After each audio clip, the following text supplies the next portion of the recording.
Hello, AP History friends. This is Mr. Claus, and I'm here to walk you through a DBQ. This particular version of the document-based question I'm calling the Foundational 4. It's designed for students who are either just learning how to do a DBQ and don't want to try to do everything at once, or students who, approaching the AP exam, consider themselves really confused about the DBQ and want to make sure that they can nail down a few of the points rather than trying and floundering on all of them. As a reminder, the document-based question is the third of the 4 parts of the AP exam. It will be marked essay number 1, and it will start just after your 10-minute break. There is a prompt, and there is no choice. You don't get to choose anything. You get what you get. So there's a comfort in the fact that if you get a topic you hate and think is terrible, chances are tens of thousands of other students around the country are thinking the same thing as you look at it. The DBQ is worth a quarter of your AP exam score. As I said, there's one prompt with no choice. The College Board recommends that you take about 60 minutes on it and about 40 on the long essay question, and that you spend 15 minutes brainstorming and 40 minutes writing, or 45 rather. My recommendation is take as long as you need on the brainstorming, even if it's 20 or even 25 minutes, because if you don't know where you're going when you start writing, you may not ever get to where you need to be. So have a full plan before you get going on actually writing. Okay, so let's shoot for a foundational 4, see if we can lock down 4 of the 7 points. The 4 points that we'll be going for are the contextualization and thesis, claim, and line of reasoning, all of which occurs in the first paragraph, followed by simply using the documents, discussing the documents, and then using them to support an argument. So the other points we will worry about in later videos once you get proficient at this. All right, before we start writing, the process is a lot. There's a lot we need to do in this essay, and as I mentioned already, if you don't know where you're going, you may never actually get there. So let's get into this. The first thing that we have to do is to read and mark up the prompt, just like we do on an LEQ.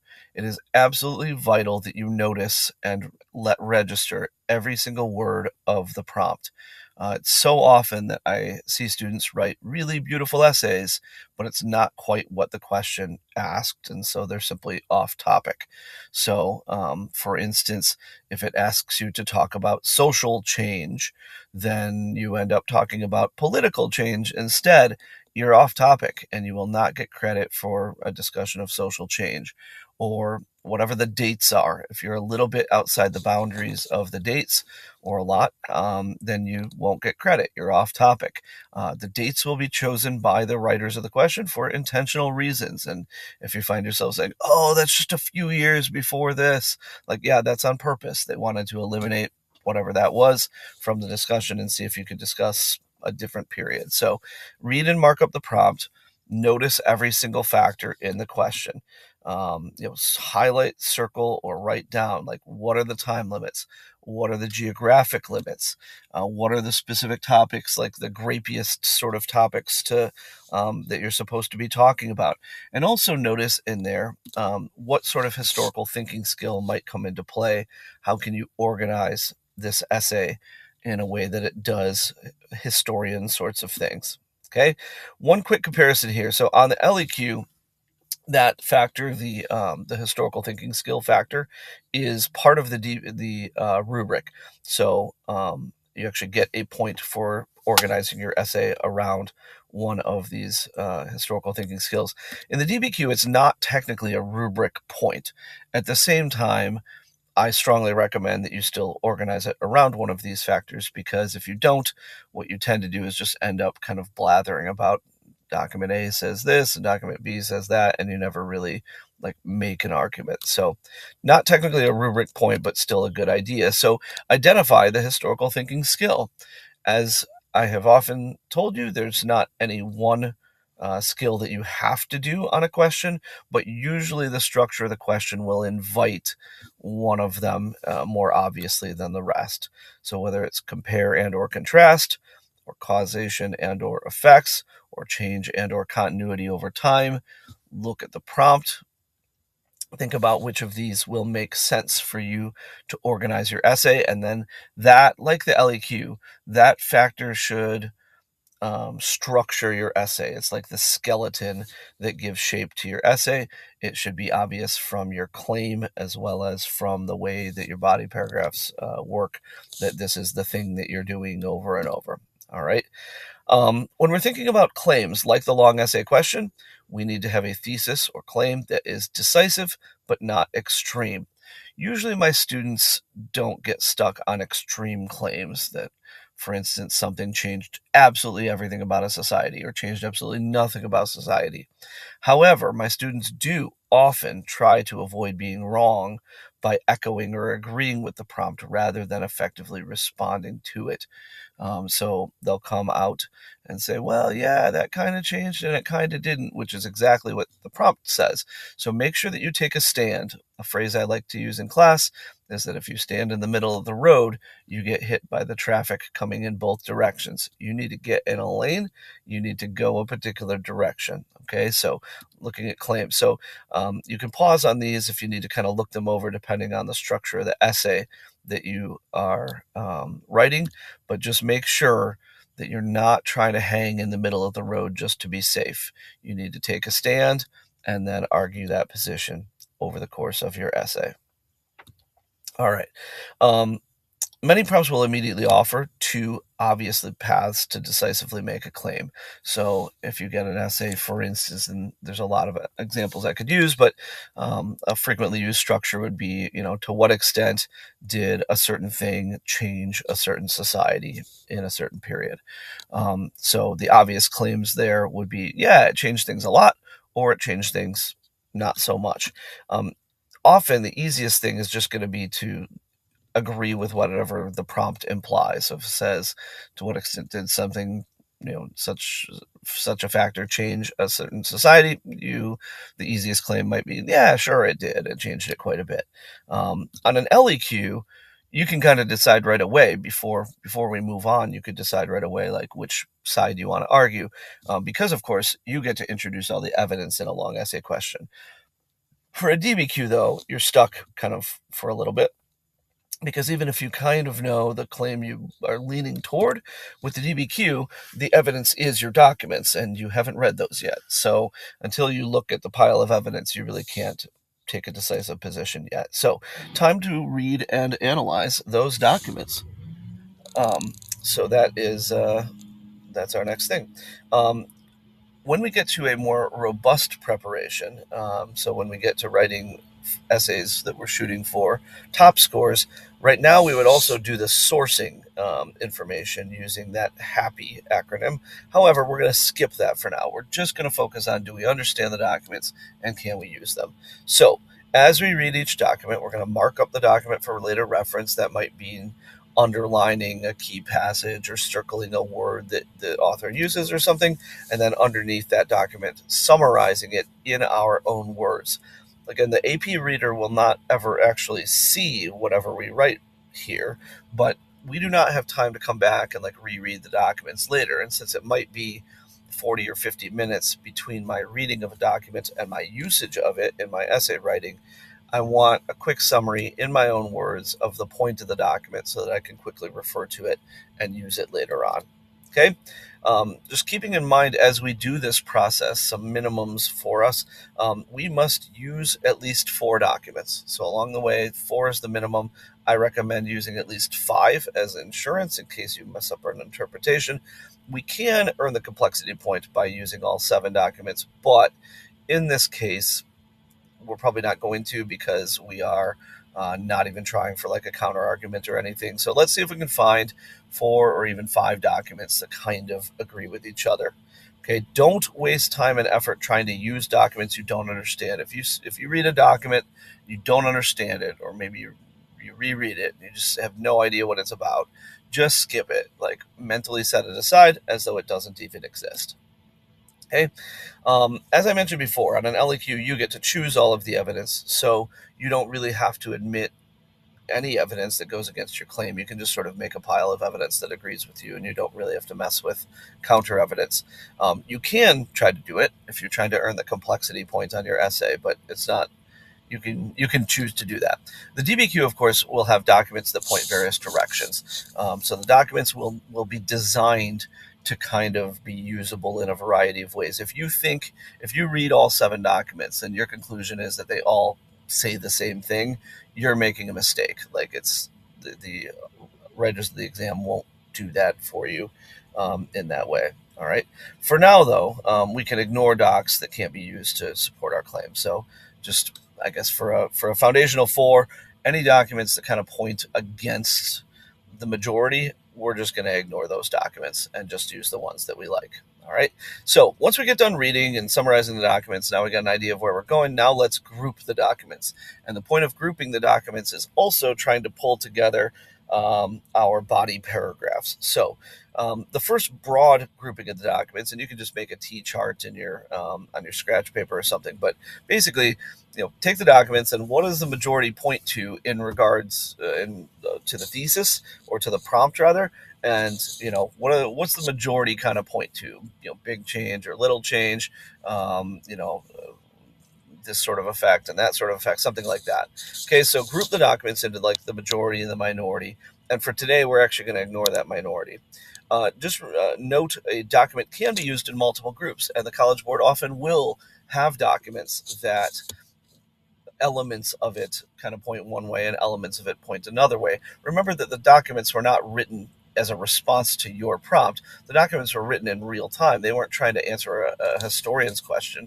They were dealing with real time and real issues in their moment. So anyway, so documents can be placed in multiple groups or used in multiple ways. If you have a group of 1 document, that's totally acceptable. If there's a point you want to make and there's only 1 document that you think kind of makes it, that's totally fine. But students will sometimes try to have a group of 1, and they say, oh, this is like the other group. And what they really mean is they don't really understand the documents and they can't therefore see how to use it. So if you're going to have a group, it has to have a purpose. If you have documents you don't understand, then just ignore them. Like we're not going to try to use them because we don't understand them. All right. So we're grouping the documents. Whatever that majority is, in terms of grouping the documents, that has become your claim. So, hey, the majority of the documents point this way. Here's my claim. And then the minority, when we get better at this, and if you're trying to shoot for a top score, then that becomes kind of the counter argument in an extra paragraph. But for our purposes, with the foundational 4, we're just going to ignore that for now. So ignore documents that don't kind of help you make your claim.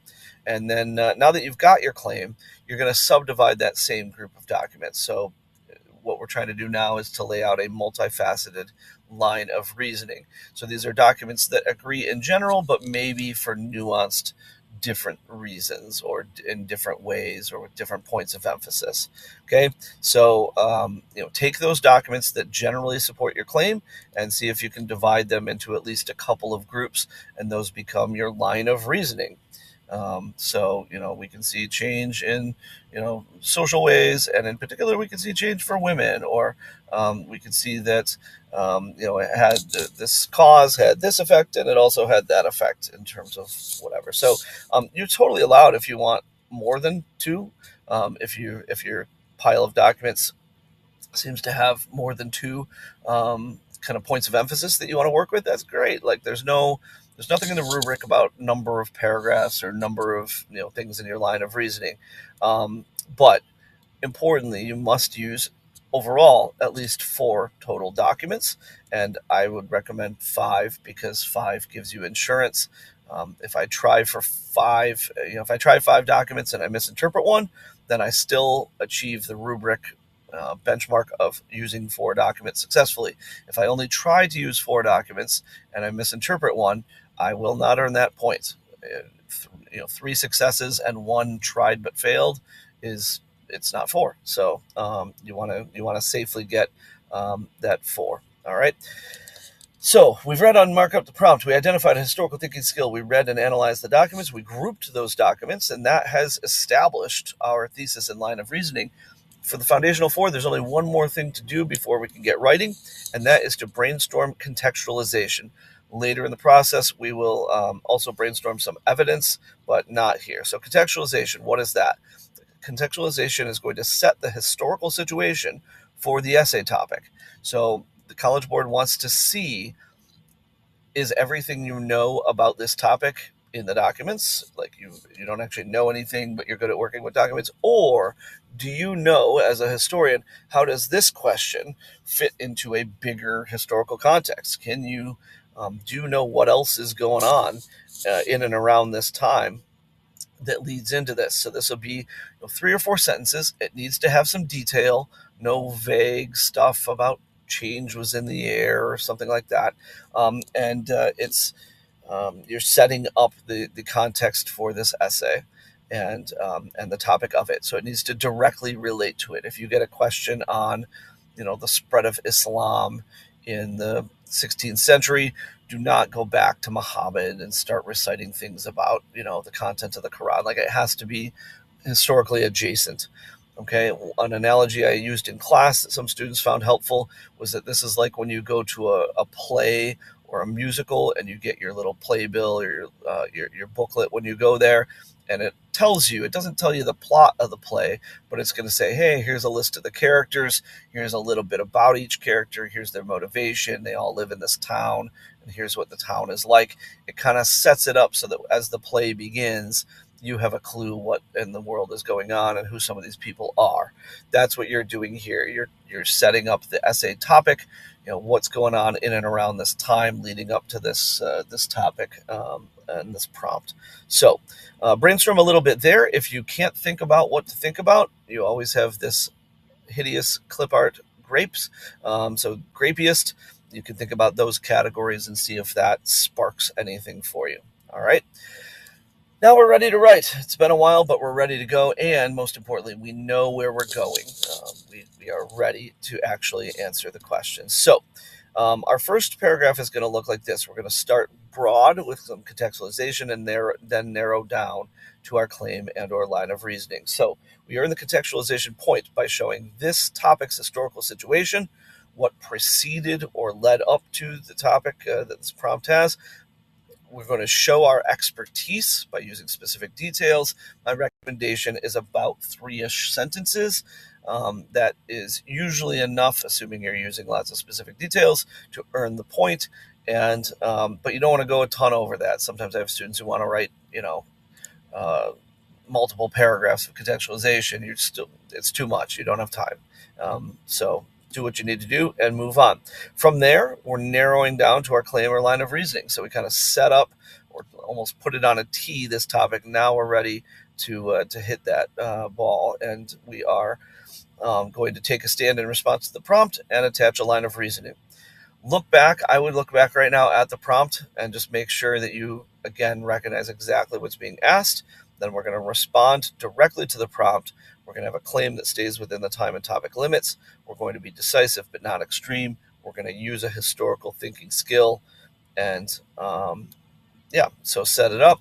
And then, of course, we're going to attach this line of reasoning, often referred to as like because statements. That's sort of a Heimler and Self way of referring to it. You don't have to use the word because, but you have to have multiple avenues of exploration of this topic, and these will become the cornerstones of your subsequent body paragraphs. So the usual format is something like this. Restate all the key parts of the prompt. Again, use that language of the prompt. This will force you to stay on target. Then whatever your argument is, take a stand, and as seen in this and as seen in that, or because of this and because of that. That's the standard format, and it works really, really well for most of the history essays you'll ever write in your career. All right, so make sure that stands up, and if we've already done that, we've earned 2 points. Now it's time to earn 2 more by our body paragraphs. So one of this is obviously the evidence. The evidence is the documents themselves. So take your first group of documents, and what you're going to do with those, explain the content of the documents. So basically, what is this document about? This does not need to be long. It can be a sentence. It can, in a lot of cases, be a half sentence. Just show that you understand what this document says. Don't go into like a 4-paragraph or 4-sentence summary of this. I recommend that you cite it after you use it in parentheses so that your AP reader, who is probably in a hurry, does not miss it. And as far as the rubric goes, if we just explain the content of 3 documents, that's worth a point number 3 on the rubric, which is the easiest point on the rubric to earn. But we want a lot more than that. There's more evidentiary points that we're after. So for point number 4, it requires you doing this at least 4 times. And as I recommended earlier, I would shoot for using at least 5, so that if you misinterpret one, then you are still at 4. Whereas if you only try 4 and you misinterpret one, you're going to bump down to that lower threshold. So point number 4 requires doing this for 4 documents accurately, for 4 documents, but also you're going to have to use those documents. Quick note on this. So you're allowed to quote a document, like quoting a piece of a sentence, or quoting a full sentence, I suppose, if you want to. You're allowed to do that, but it does not qualify as proving your understanding of the documents. To show your understanding, you must explain it in your own words. So copying is not proof of understanding. All right. So with each of those documents we used, it's not enough to simply recite its content. We have to then use it to support an argument in response to the prompt. Okay, so we are, you have to like introduce the document and then use it. And so this point number 4, as mentioned, requires doing this accurately for 4 documents, both the discussion of content and the use of the document, to support an argument. So we do that 4 times. A tip on this is to use phrases like the ones on the screen. If you say things like, for example, or this demonstrates, like those are, as when I read these essays, I love when a student uses those phrases, because there's no way to follow that except with a discussion of your evidence. Like it's you forcing yourself to do what everything you're supposed to do. So phrases like, for example, or this proves, or this shows, those are fantastic for you to do. So the body paragraphs, let's kind of go through those real quick. So basically, I'm going to introduce my body paragraph with a topic sentence, and it's going to be based on that first line of reasoning, that document group. And then I'm going to start using the document. So for each document, I'm going to kind of explain its content briefly. Again, a half sentence or a sentence is fine, but I'm not just going to leave it hanging there and hope that my reader draws the conclusions I'm thinking of. I'm going to tell them what to think about it.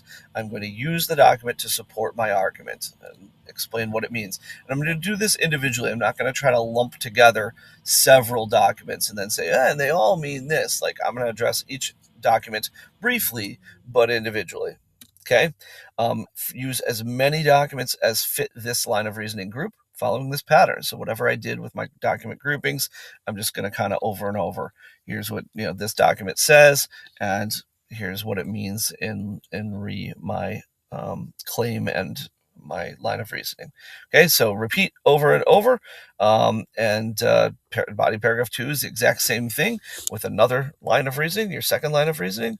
And as long as I'm using successfully, correctly interpreting and successfully using them in arguments 4 or more times, I will earn that point. So here's how my essay set up for more visual learners.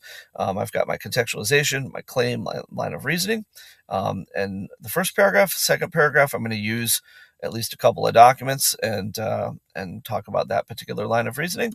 With body paragraph 2, I'm going to do the same deal, except with my other line of reasoning, and hopefully use a couple of documents or more there. And if I do this, I can be done. I mean, just in terms of like the foundational 4 and kind of locking down a majority of these points, it's not as well as I want to do ultimately, but it's a good start, and it's built a foundation. Adding the other 3 points later, if I can do these things well, is not going to be that challenging. Okay, so as far as where my documents come from here, I've got a point for contextualization. I get a point for my thesis or claim and line of reasoning. I get a point for using the content or explaining the content of 3 or more documents. And I also get a point if I do that 4 times and use them to support an argument. So there's my 4. And again, I'll try for more another time. But for now, I know I've built a solid foundation for these things. If you're using this at home for a school assignment, I'd like you to highlight these when you're done before you turn them in, using the color palette that's available is in the highlighter in Google Docs, so you can see the colors there to use. Is a great way of not just telling me, but telling yourself, like, here's where I intentionally did this thing. And if you're looking around and you can't really find one of the colors, then you know maybe it's not there. Maybe you just hoped it would happen. Okay, so there's your foundational 4 DBQ. Hope this is helpful. And once you are proficient at this, you can graduate up to the higher scores. So that's all for now. Thanks very much.